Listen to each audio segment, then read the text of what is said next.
إن الحمد لله نحمده ونستعينه ونستغفره ونعوذ بالله من شرور أنفسنا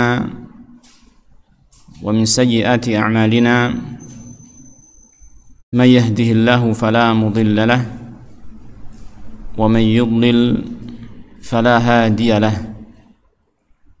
أشهد أن لا إله إلا الله وحده لا شريك له وأشهد أن محمدا عبده ورسوله اللهم صل وسلم وبارك على عبدك ورسولك محمد وعلى آله وأصحابه ومن تبعهم بإحسان إلى يوم الدين أما بعد. Alhamdulillah, tidak lupa kita panjatkan puji syukur kepada Allah Subhanahu wa taala atas limpahan nikmat dan karunia yang terus Allah taala berikan kepada kita, sehingga pada malam hari ini kita bisa kembali melanjutkan pembacaan kitab Aqidah Tauhid karya Syekh Shalih bin Fauzan Al-Fauzan hafizallahu taala, yang mana pada kesempatan kita malam hari ini kita masuk pada bab yang baru, yaitu al-babus tsalits, bab yang ketiga, fi bayani syirki wal inhirafi fi hayatil basyariyah, bab yang menjelaskan tentang kesyirikan dan penyimpangan dalam kehidupan manusia.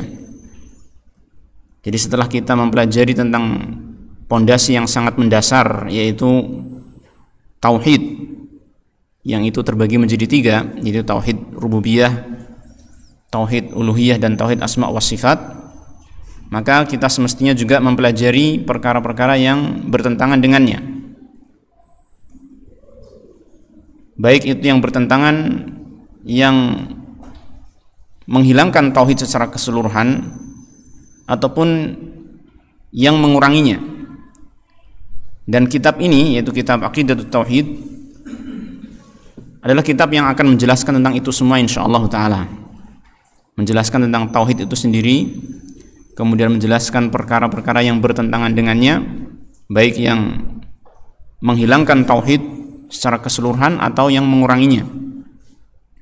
Makanya pada bab yang ketiga ini, mulailah di sini penulis menyampaikan kepada kita tentang kesyirikan dan penyimpangan di dalam kehidupan manusia. Walamhatun tarikhiyatun anil kufri wal ilhadi wasyirki wan nifaqi, dan sekilas tentang sejarah, ya, sejarah ringkas tentang kekufuran, kemudian ilhad itu adalah, kalau secara bahasa dia adalah penyimpangan, ya, tetapi biasanya dia diistilahkan untuk satu keyakinan yang mengingkari adanya Tuhan, ya. Wasyirki wan nifaq, dan kesyirikan dan kemunafikan. Jadi mulai di sini, mulai bab ini kita akan mempelajari tentang perkara-perkara yang menyimpang, yang tentunya tujuannya adalah agar kita berwaspada dalam rangka kita menjaga kemurnian tauhid, ya. Maka bab ini, kata penulis, yatadammanu al-fusulat taliyah, bab ini mengandung beberapa pasal berikut ini. Al-faslul awal, pasal yang pertama adalah al-inhirafu fi hayatil basyariyah, penyimpangan dalam kehidupan manusia. Ini yang akan kita baca pada malam hari ini insyaallah, yaitu tentang sejarah terjadinya penyimpangan akidah di tengah-tengah umat manusia. Wal faslu tsani, al-faslu tsani, pasal yang kedua adalah asyirku ta'rifuhu wa anwa'uhu, tentang kesyirikan, kemudian pengertiannya, definisinya, dan macam-macam kesyirikan. Kemudian al-faslu tsalits, pasal yang ketiga adalah al-kufru ta'rifuhu wa anwa'uhu, tentang kekafiran, definisinya dan macam-macamnya. Dan yang keempat al-faslu rabi' an-nifaq, tentang kemunafikan. Apa definisinya? Ya, ta'rifuhu wa anwa'uhu, dan bagaimana macam-macamnya. Jadi kita lihat di sini ada tiga perkara yang besar, ya, yang merupakan penyimpangan dalam agama kita: kesyirikan, kekafiran, dan kemunafikan. Maka kita harus mengetahui apa yang dimaksud dengan ketiga hal ini dan bagaimana macam-macamnya. Kemudian al-faslul khamis, Pasal yang kelima akan diterangkan di sana bayanu haqiqati kullin minal jahiliyati wal fisqi wad dhalali war riddati wa aqsamuha wa ahkamuha. Penjelasan terhadap hakikat dari al-jahiliyah, sifat jahiliyah, ya. Wal fisq, kemudian kefasikan, kemudian ad-dhalal, kesesatan, kemudian ar-riddah, yaitu murtad, ya, kemurtatan, yaitu keluar dari Islam, kemudian aqsamuha wa ahkamuha, macam-macam dan hukum-hukumnya. Nanti akan kita pelajari berkaitan dengan ini semua. Adapun malam ini maka kita akan mengambil pasal yang pertama, yaitu al-faslul awal al-inhirafu fi hayatil basyariyah, penyimpangan yang terjadi pada kehidupan manusia. Pasal ini ya ada 3 halaman yang cukup ya panjang, ya, 3 halaman lumayan lah. Kalau kita baca semua tentunya tidak akan selesai pada satu malam hari ini saja. Tapi nggak apa-apa karena memang tujuan kita itu tidak hanya menyampaikan materi tapi juga membaca kitab yang ditulis oleh Syekh dari A sampai Z istilahnya gitu ya. Jadi semuanya kita baca insyaallah taala. Dalam pasal yang ke-1 ini, pasal pertama ini, maka akan diterangkan tentang sejarah penyimpangan akidah pada umat manusia. Penulis pertama mengatakan khalaqallahul khalqa li'ibadatihi. Allah menciptakan makhluk tujuannya adalah agar beribadah kepada Allah. Jadi ini merupakan sebuah tujuan yang sangat mulia. Ya, jadi Allah menciptakan makhluk semuanya tujuannya adalah agar mereka beribadah kepada Allah Subhanahu wa taala. Dan untuk mewujudkan tujuan ini, maka Allah Subhanahu wa taala dengan hikmahnya hayya alahum ma yu'inuhum 'alaiha min rizqihi. Allah telah menyiapkan untuk mereka apa yang membantu mereka untuk melaksanakan ibadah, yaitu berupa rezeki yang Allah berikan kepada mereka. Jadi orang yang hidup di dunia atau makhluk ya, manusia terutama yang hidup di dunia, dia akan membutuhkan apa? Membutuhkan makanan, membutuhkan minuman, membutuhkan tempat tinggal dan lain sebagainya, di antara perkara-perkara yang bisa dia dapatkan untuk keberlangsungan hidup dia sehingga dia bisa beribadah kepada Allah. Maka itu Allah Ta'ala telah menjamin itu semua, sehingga manusia itu tinggal fokus saja, seharusnya demikian, tinggal fokus saja di dalam mencapai tujuan yang diinginkan oleh Allah Ta'ala, yaitu beribadah kepada Allah Subhanahu wa Ta'ala. Seharusnya demikian, ya kan? Qala ta'ala, Allah Ta'ala berfirman, "Wa ma khalaqtul jinna wal insa illa liya'budun." Ini ayat yang menegaskan kepada kita tentang tujuan Allah Ta'ala menciptakan manusia dan jin, kita semua, ya. "Wa ma khalaqtul jinna wal insa illa liya'budun." Tidaklah aku menciptakan jin dan manusia melainkan agar mereka menyembah aku, agar mereka beribadah kepada aku. Ya, ini tujuannya. Dan telah diterangkan oleh para ulama tafsir bahwasanya makna ya'budun ya adalah yuwahidun, adalah mentauhidkan Allah Subhanahu wa taala. Artinya apa? Tidaklah seseorang itu dikatakan beribadah kepada Allah apabila dia masih juga beribadah kepada selain Allah. Ya, tidaklah seseorang dikatakan beribadah kepada Allah apabila dia masih juga beribadah kepada selain Allah, karena Allah menghendaki makhluknya itu beribadah murni hanya untuk atau kepada Allah Ta'ala saja. Sehingga para ulama menafsirkan kalimat ini liya'budun adalah apa? Liyuwahidun, agar mereka mentauhidkan aku. Nah, kemudian Allah Ta'ala menerangkan dalam ayat selanjutnya dalam surat Az-Zariyat ayat yang ke-57, ma uridu minhum mir rizqin wa ma uridu ayyut'imun innallaha huwar razzaqu dzul quwwatil matin. Aku tidak menginginkan dari mereka berupa rezeki, wa ma uridu ayyut'imun, dan aku tidak menginginkan agar mereka memberi makan kepadaku. Karena apa? Allah tidak membutuhkan itu semua. Ya, Allah tidak membutuhkan itu semua. Artinya adalah apa? Ketika seseorang menyadari hal ini, maka hendaknya dia fokus di dalam tujuannya. Beribadah kepada Allah Ta'ala, bukan malah apa? Bukan malah tenggelam di dalam urusan-urusan rezeki. Ya, tidak malah tenggelam dalam urusan-urusan rezeki. Walaupun memang kita membutuhkan rezeki, tetapi hendaknya jangan sampai hal itu apa? Melalaikan kita dari tujuan Karena Allah tidak menjadikan mencari rezeki sebagai tujuan hidup manusia. Di sini Allah menegaskan, tidaklah aku menginginkan dari mereka suatu rezeki, dan tidak pula aku menginginkan agar mereka memberi makan kepadaku. Artinya urusan rezeki adalah Allah yang nanggung. Sehingga Allah mengatakan di sini, innallaha huwar razzaqu dzul quwwatil matin. Sesungguhnya Allah Ta'ala dialah maha pemberi rezeki, dan dialah yang maha kuat atau yang memiliki kekuatan. Al-matin, dialah yang maha kokoh. Nah, maka ayat ini luar biasa kalau kita mau merenungi maknanya, ya, bahwasanya ketika Allah Ta'ala mencanangkan tujuan kita hidup di dunia ini adalah untuk beribadah kepadanya, dan tentunya dalam kehidupan ini kita membutuhkan rezeki, membutuhkan makan, membutuhkan minum, dan lain sebagainya, maka sesungguhnya Allah Ta'ala telah mencukupi kita dengan itu semua. Dan ini adalah janji dari Allah Subhanahu wa Ta'ala. Maka selayaknya kita fokus pada apa yang menjadi tujuan kita, dan tidak terlalaikan dengan apa? Sesuatu yang memang sudah dijamin oleh Allah Subhanahu wa Ta'ala. Hanya saja sebagian orang itu tidak memahami hal ini, sehingga mereka menyangka bahwasanya rezeki itu adalah sulit, susah gitu kan, sehingga dia harus bekerja sekuat tenaga. Adapun ibadah maka tenang-tenang saja, santai-santai saja. Padahal yang telah terjamin adalah rezeki, sedangkan ibadah itu tidak semua orang itu apa? Bisa melaksanakannya, bisa mendapatkan taufik dari Allah Subhanahu wa Ta'ala. Maka hendaknya kita mencari yang lebih penting. Ya. Apa yang saya sampaikan ini bukan berarti meniadakan ini kewajiban kita untuk mencari rezeki, tidak. Tetap kita apa? Mencari rezeki, tetapi yang saya tekankan adalah apa? Jangan sampai kita apa? Salah prioritas. Prioritas kita hendaknya apa? Ibadah itu yang lebih kita utamakan, kan gitu. Makanya dalam beberapa ayat dalam Al-Qur'an Allah Ta'ala mencela orang yang apa? Terlalu berlebihan di dalam mencari rezeki. Di antaranya adalah apa? Alhaakumut takatsur, ya kan? Di sini Allah mencela orang-orang yang apa? Bermegah-megah, berbanyak-banyakan di dalam masalah dunia.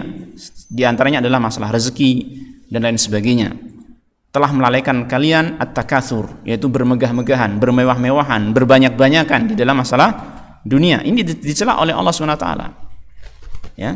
Juga Allah Ta'ala mengatakan dalam surat Al-Munafiqun, ya ayyuhalladzina amanu la tulhikum amwalukum wala auladukum an dzikrillah. Jangan sampai, wahai orang-orang yang beriman, jangan sampai harta-harta kalian dan anak-anak kalian melalaikan kalian dari zikir kepada Allah Subhanahu wa Ta'ala. Karena memang yang menjadi tujuan adalah apa? Ibadah.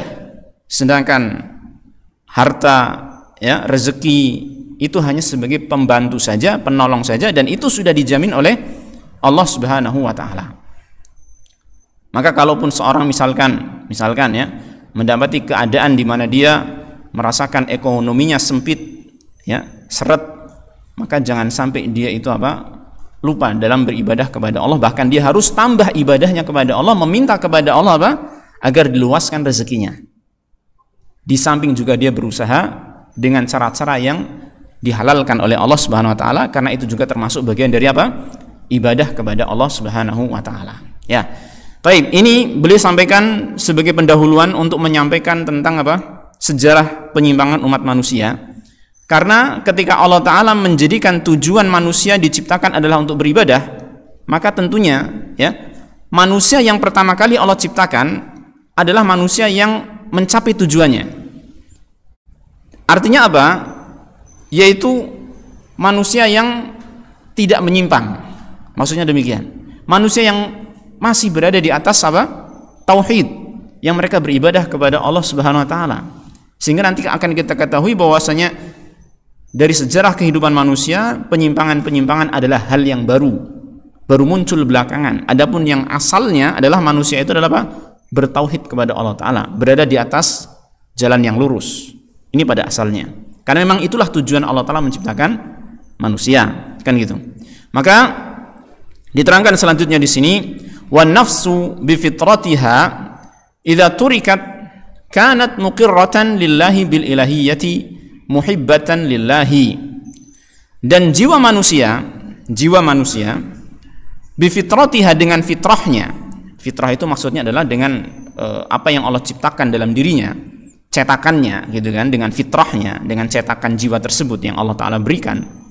Idza turikat, apabila jiwa tersebut dibiarkan maksudnya adalah tanpa pengganggu, tanpa perkara-perkara yang mengganggunya, seperti setan, kemudian tipuan-tipuan dari dunia dan lain sebagainya. Pokoknya jiwa manusia dibiarkan begitu saja sesuai dengan fitrahnya, maka bagaimana? Akhirnya kanat muqirratan lillah bil ilahiyah, maka jiwa tersebut akan mengakui ketuhanan Allah Subhanahu wa taala. Akan mengakui bahwasanya yang berhak disembah hanyalah siapa? Allah Subhanahu wa taala. Itu fitrahnya manusia. Cetakan jiwanya manusia. Ya. Muhibbatan lillah, dan dia akan mencintai Allah taala. Jika dibiarkan tanpa pengganggu, ya kan? Kenapa demikian? Karena manusia itu merasakan bahwasanya nikmat Allah Ta'ala itu sangat banyak kepada dia, ya kan? Di mana dia bisa berjalan di atas bumi yang dimiliki oleh Allah Ta'ala, di bawah langit yang itu juga dimiliki oleh Allah Subhanahu Wa Ta'ala. Dia juga bisa melihat dengan mata yang diberi oleh siapa? Allah Subhanahu Wa Ta'ala. Dia bisa berjalan dengan kaki yang itu juga pemberian Allah Subhanahu Wa Ta'ala. Udara yang dia hirup adalah dari pemberian Allah SWT. Semuanya milik Allah Tabaraka wa Ta'ala. Maka tentunya jiwa yang sesuai dengan fitrahnya akan mencintai siapa? Allah Subhanahu wa Ta'ala. Sehingga tentunya jiwa tersebut ta'buduhu la tusyriku bihi syai'a. Jiwa tersebut akan menyembah Allah Ta'ala, tidak akan menyekutukan sesuatu pun kepada Allah Subhanahu wa Ta'ala. Ya, ini pada asalnya demikian. Akan tetapi Allah dengan hikmahnya, manusia itu diberi ujian-ujian. Ya, manusia itu diberi apa? Ujian-ujian. Sebagaimana yang Allah Ta'ala firmankan dalam surat Al-Insan, hal ata 'alal insani hinum minad dahri lam yakun syai'an madhkura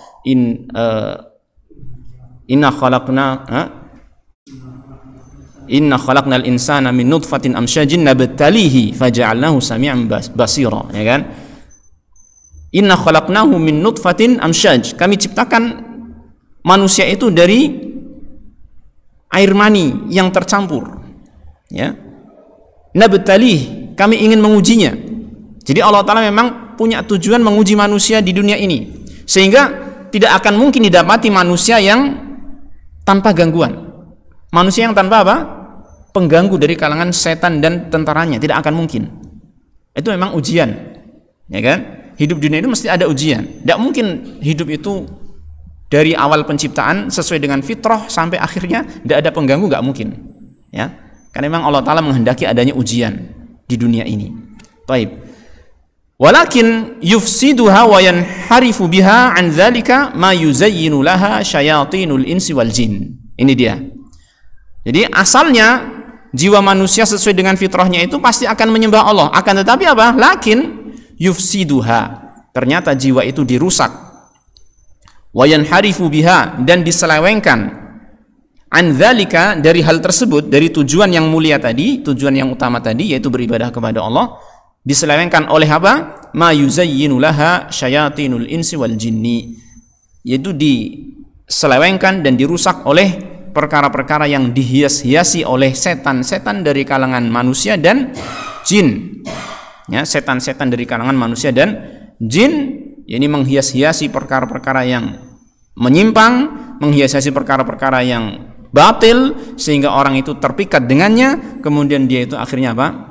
Menyeleweng dari tujuan yang asalnya Allah Ta'ala menciptakan manusia kepadanya, untuknya. Ya, ini bima yuhi ba'duhum ila ba'din zukhrufal qawli ghurura, yaitu apa? Dengan bagaimana caranya setan itu menyelewengkan manusia dari fitrahnya, merusak manusia dari fitrahnya, yaitu dengan apa yang dia wahyukan, dengan apa yang diwahyukan oleh sebagian mereka kepada sebagian yang lain, yaitu maksudnya setan-setan dari kalangan jin dan manusia saling membisikkan. Wahyu di sini maknanya adalah membisikkan, ya, saling membisikkan satu sama lain, zukhrufal qawli, yaitu ucapan yang diberi hiasan-hiasan, ghurura, dengan tujuan apa? Menipu mereka, menipu umat manusia.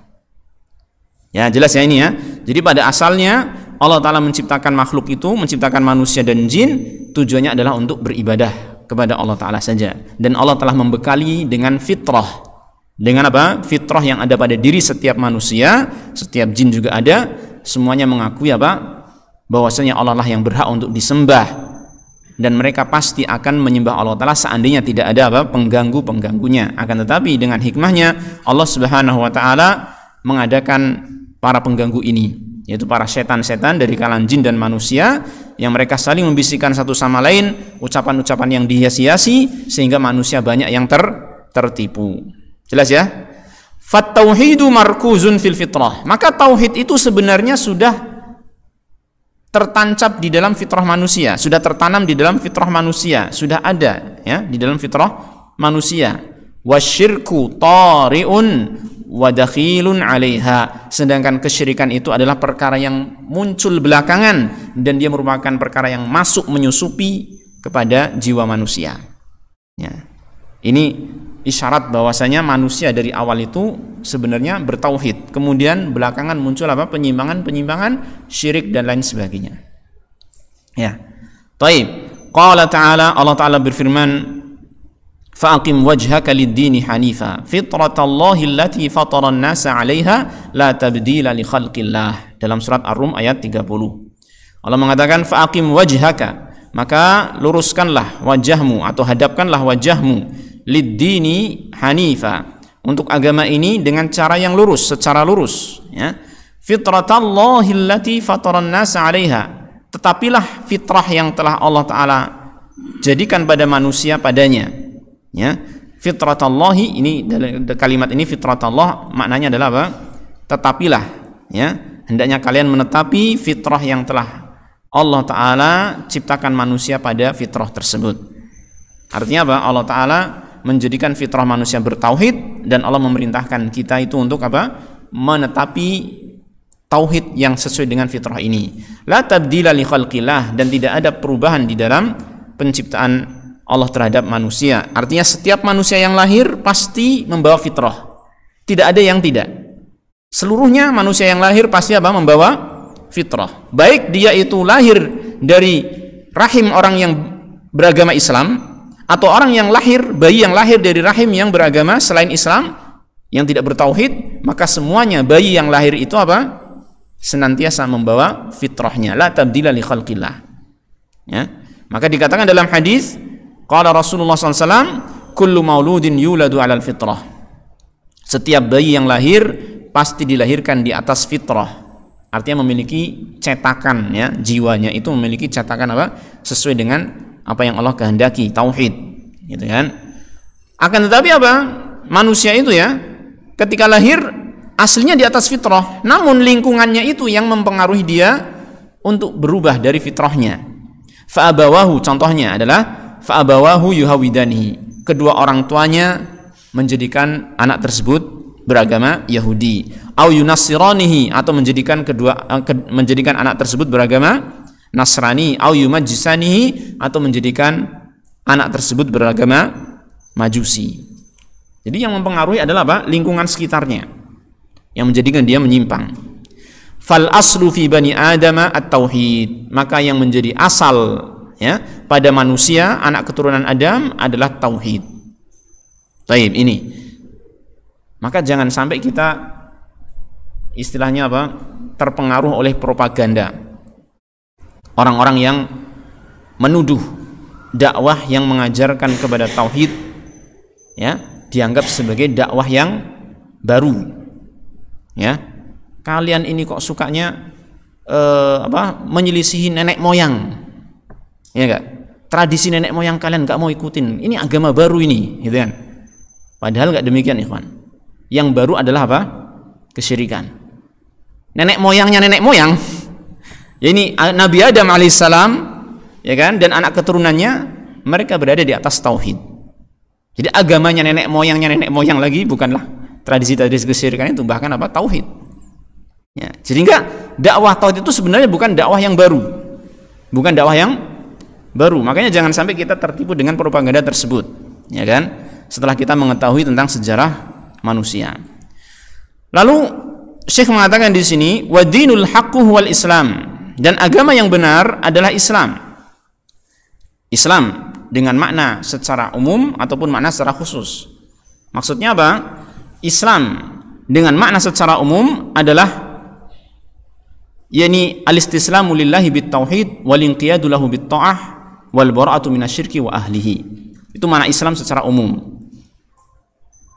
Pasrah kepada Allah Ta'ala dengan bertauhid, kemudian tunduk kepada Allah Ta'ala dengan mentaatinya, dan berlepas diri dari apa? Kesyirikan dan para pengikutnya, ya, orang yang melakukan kesyirikan. Ini Islam secara umum, ya. Sehingga agama seluruh para nabi alaihi wassalatu wassalam semenjak Nabi Adam, Nabi Nuh, Nabi Hud, Nabi Saleh dan seterusnya sampai Nabi Muhammad SAW, semuanya adalah agama apa? Islam. Karena mereka semua mengajarkan untuk bertauhid kepada Allah, tunduk taat kepada Allah Subhanahu wa taala, dan berlepas diri dari kesyirikan. Ya. Ini adalah agama yang hak, Islam dengan makna secara umum. Adapun Islam dengan makna secara khusus, yaitu adalah Islam setelah datangnya siapa? Nabi Muhammad sallallahu alaihi wasallam, yaitu beribadah kepada Allah tabaraka wa taala dengan mengikuti tuntunan syariat Rasulullah sallallahu alaihi wasallam yang rukunnya ada berapa? 5. Syahadatan, iqamatus shalah, ita'uz zakah, siyam Ramadan wa al-hajj. Ya kan? Ada 5 rukun. 2 syahadat, salat, zakat, siyam dan berhaji. Ini Islam dengan makna khusus. Ya, dengan makna ini maka tidak ada di zaman terdahulu. Apakah ada haji haji sebelum zamannya Nabi Ibrahim? Enggak ada, ya kan? Apakah ada siyam Ramadan sebelum zaman Nabi Muhammad SAW? Tidak ada, ya kan? Zakat tidak ada, dan seterusnya. Artinya ini Islam secara khusus. Tapi secara umum, ya, itu tadi, yaitu apa? Kepasrahan kepada Allah Ta'ala dengan mentauhidkannya, kemudian tunduk patuh kepada Allah Ta'ala dengan mentaatinya, ya kan? Dan apa? Berlepas diri dari kesyirikan dan para pelakunya. Ini Islam secara umum, sehingga itu mencakup seluruh agama para nabi dan rasul alaihi wassalatu wassalam. Wa kana alaihi Adamu wa man jaa ba'dahu. Maka beliau mengatakan, maka Islam ini merupakan agamanya Nabi Adam dan juga nabi-nabi yang datang setelah beliau, min dzurriyyatihi, dari keturunan beliau, qurunan tawilah, atau dari orang-orang yang datang setelah beliau di antara keturunan beliau dalam beberapa kurun yang cukup panjang. Artinya Nabi Adam agamanya adalah agama apa? Islam, bertauhid kepada Allah Ta'ala. Anak keturunannya adalah beragama Islam sampai pada qurunun tawilah, sampai pada masa atau generasi yang cukup lama. Ya, jadi disebutkan oleh sahabat Abdullah bin Abbas, nanti juga kayaknya ada disebutkan, ya. Ini di sini nanti, bahwasanya antara Adam dengan Nuh ada 10 kurun, 10 generasi, ya, yang semuanya di atas Islam. Semuanya di atas apa? Islam, bertauhid kepada Allah Ta'ala. Baru setelah itu muncullah apa? Benih-benih kesyirikan di tengah-tengah umat manusia, sehingga akhirnya Allah Ta'ala mengutus Nabi Nuh alaihissalam sebagai Rasul utusan yang pertama untuk membenahi keyakinan umat manusia yang telah menyimpang dari tauhid. Ya. Qala Ta'ala, maka Allah Ta'ala berfirman, kana an-nasu ummatan wahidah faba'atha Allahu an-nabiyyina mubashshirina wa mundzirin. Dahulu manusia itu adalah ummatan wahidah, yaitu millatan wahidah, agama yang satu. Manusia dahulu itu agamanya satu, ya. Jadi ummatan wahidah di sini maknanya adalah apa? Millah wahidah, agamanya satu, yaitu tauhid. Faba'atsallahu nabiyyina mubasysyirin wa mundzirin. Lalu Allah Ta'ala mengutus para nabi untuk menyampaikan kabar gembira dan peringatan. Ya, mengutus para nabi untuk menyampaikan kabar gembira dan peringatan, yaitu mengutusnya adalah ketika terjadi apa? Setelah terjadi kesyirikan dan penyimpangan. Diterangkan di bawah ini. Beliau mengatakan, wa awwalu ma hadatsa asy-syirku wal inhirafu 'anil aqidati shahihah fi qaumi Nuh. Ya. Pertama kali terjadinya kesyirikan dan penyimpangan dari akidah yang benar ada pada kaumnya Nabi Nuh. Jadi, pertama kali terjadi kesyirikan dan penyimpangan dari akidah yang sahihah terjadi pada kaumnya siapa? Nabi Nuh alaihissalam. Fakana alaihi salam awwala rasulin ilal bashariyati ba'da huduthi syirki fiha. Maka Nabi Nuh adalah rasul yang pertama diutus oleh Allah Ta'ala kepada umat manusia setelah terjadinya kesyirikan di tengah-tengah manusia. Allah Ta'ala berfirman, inna auhayna ilaika kama auhayna ila nuhi wan nabiyyina min ba'dihi. Sesungguhnya kami mewahyukan kepadamu wahai Muhammad sebagaimana kami mewahyukan kepada Nuh dan nabi-nabi setelahnya. Ini dijadikan oleh para ulama, ayat ini ya dalam surat An-Nisa 163 dijadikan oleh para ulama sebagai dalil, salah satu di antara dalil yang menunjukkan bahwasanya Nuh adalah rasul yang pertama. Bagaimana bisa? Yaitu karena di sini Allah Ta'ala mengatakan wahyu yang disampaikan kepada Rasulullah SAW adalah sebagaimana wahyu yang disampaikan kepada Nuh dan nabi-nabi setelahnya. Artinya yang pertama siapa mendapatkan wahyu itu? Nabi Nuh alaihissalam. Maka dialah rasul yang pertama kali. Ya, adapun Nabi Adam, maka beliau adalah nabi. Beliau adalah apa? Nabi, bukan rasul. Rasul yang pertama kali adalah Nabi Nuh alaihi salatu wassalam. Dan itu penjelasannya adalah dengan kita memahami perbedaan Nabi dan Rasul itu apa, kan gitu. Perbedaan Nabi dan Rasul itu apa? Sebagian ulama menjelaskan bahwasanya Rasul adalah utusan Allah Ta'ala yang diutus untuk membenahi penyimpangan-penyimpangan akidah yang ada di tengah-tengah umat manusia. Sudah terjadi kekafiran, kesyirikan, penyimpangan dari akidah yang benar, maka diutuslah para Rasul. Adapun Nabi adalah diutus oleh Allah Tabaraka wa Ta'ala kepada satu kaum yang mereka sudah memiliki apa? Tauhid. Sudah memiliki tauhid. Walaupun mungkin terjadi banyak penyimpangan-penyimpangan, tetapi bukan dalam kaitannya dengan apa? Kesyirikan-kesyirikan. Seperti nabi-nabi dari kalangan Bani Israel. Nabi-nabi dari kalangan apa? Bani Israel, mereka sudah mengakui yakni ketuhanan Allah Subhanahu wa Ta'ala. Mereka sudah mengakui Nabi Musa sebagai utusan Allah Tabaraka wa Ta'ala. Tinggal nabi-nabi ini meneruskan ini ajarannya siapa? Nabi Musa alaihissalam. Maka mereka kebanyakannya nabi-nabi Bani Israel adalah nabi bukan rasul. Adapun rasul adalah orang yang diutus oleh Allah Ta'ala untuk membenahi apa? Akidah umat yang sudah menyimpang jauh dari Islam, sudah menyimpang jauh dari tauhid. Di antara contohnya adalah di sini adalah Nabi Nuh alaihissalam. Ya. Qala Ibnu Abbas radhiyallahu anhuma, Ibnu Abbas mengatakan, kana bainan Adam wa Nuhin alaihi salam 10 qurun kulluhum 'alal Islam. Dahulu antara Nabi Adam dengan Nabi Nuh alaihi salam ada 10 qurun, ada 10 generasi. Ya. Ini sebenarnya kalimat qurun ini para ulama berbeda pendapat di dalam menjelaskan maksudnya apa. Ada yang mengatakan qurun di sini adalah generasi manusia, ya kan? Ada yang mengatakan qurun ini adalah apa? 1 abad. Qarn itu adalah 1 abad. Jadi 10 abad. Ada yang mengatakan demikian. Wallahu alam, tidak ada penjelasan yang pasti tentang hal tersebut, maka yang jelas kita memahami di sini ada 10 qurun, gitu aja ya. Antara Nabi Adam dengan Nabi Nuh alaihissalam, kulluhum 'alal Islam. Semua mereka itu ya berada di atas Islam. Jadi Nabi Adam, anak keturunannya terus sampai 10 kurun semuanya berada di atas apa? Agama tauhid. Belum ada yang melakukan kesyirikan. Loh, apakah belum ada kemaksiatan? Apakah belum ada dosa-dosa? Jawabannya apa? Sudah ada belum? Sudah ada. Buktinya apa? Adanya anak Nabi Adam yang apa? Membunuh saudaranya. Cerita antara apa? Siapa? Qabil dan Habil, ya kan? Sudah ada dosa di sana. Tapi dosanya itu bukan dosa yang berkaitan dengan kesyirikan. Dosa yang tidak menjadikan seseorang itu keluar dari Islam, bukan. Dosa yang terkait dengan dosa besar tetapi tidak sampai menjadikan orang itu apa? Keluar dari tauhid. Mereka masih bertauhid. Ini menunjukkan adanya perbedaan ya, perbedaan tingkatan antara dosa yang besar dengan dosa syirik. Dosa syirik luar biasa besarnya. Ya kan? Sehingga mengharuskan apa? Adanya rasul yang diutus untuk memperbaiki keadaan manusia. Ya. Taib. Jadi semuanya berada di atas Islam. Baru kemudian apa? Muncul benih-benih kesyirikan yang nanti akan diterangkan pada poin-poin atau pada paragraf-paragraf selanjutnya insyaallah taala. Kemudian di sini dinukilkan oleh Syekh perkataan Ibnu Qayyim rahimahullah untuk menjelaskan tentang ayat di atas, yaitu ayat tentang ini, kana nasu ummatan wahidah, ya kan? Dahulu adalah manusia itu memiliki agama yang satu, yaitu tauhid, lalu kemudian Allah mengutus para nabi sebagai pemberi kabar gembira dan peringatan. Maka Ibnu Qayyim mengatakan wa hadzal qawlu huwas shawabu qat'an.